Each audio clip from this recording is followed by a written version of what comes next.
Praise the Lord. சங்கீதத்தின் புஸ்தகம் 71:20 இப்படியாய் சொல்லுகிறது, அநேக இக்கட்டுகளையும் ஆபத்துகளையும் காணும்படி செய்த என்னை நீ திரும்பவும் உயிர்ப்பித்து. அப்போ பாருங்க, அருமையான தெய்வஜனமே, நீங்களும் நானும் மரணத்துக்கு ஏதுவான காரியங்களிலே அநேகம் தரம் ஒருவேளை கடந்து போயிருக்கலாம். நம்முடைய வாழ்க்கையில் இவ்வளோதான், லைஃப் முடிஞ்சு போச்சு, நான் என்ன செய்யட்டும் என்கிற அப்படி காணப்படும்படிக்காய் அநேக காரியங்கள் ஒன்று மாற்றி ஒன்று, whether it might be our health issues, மீள முடியாத ஒரு வியாதியாக இருந்திருக்கலாம்,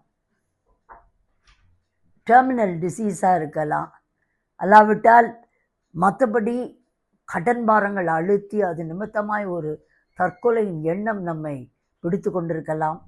எவ்வளோ காரியங்கள் இருக்கிறது. வாழவே முடியாது, வாழக்கூடாத சூழ்நிலை என்று சொல்லப்படுகிற அளவிற்கு நாம் அநேக இக்கட்டுகளை, ஆபத்துகளை, எதிரிகளால் வரும் தாக்கத்தை நாம் கண்டு கொண்டிருக்கலாம்.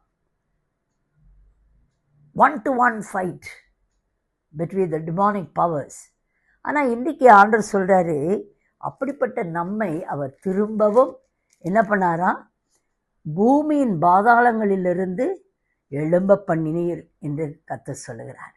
அவ்வளோ பெரிய குழிக்கு நம்ம போனாலும் நம்மை தூக்கி விடுகிற ஒரு தேவன் நம்மோடு கூட இருக்கிறார். நாம் ஆராதிக்கிற தேவன் ஜீவன் உள்ளவர்.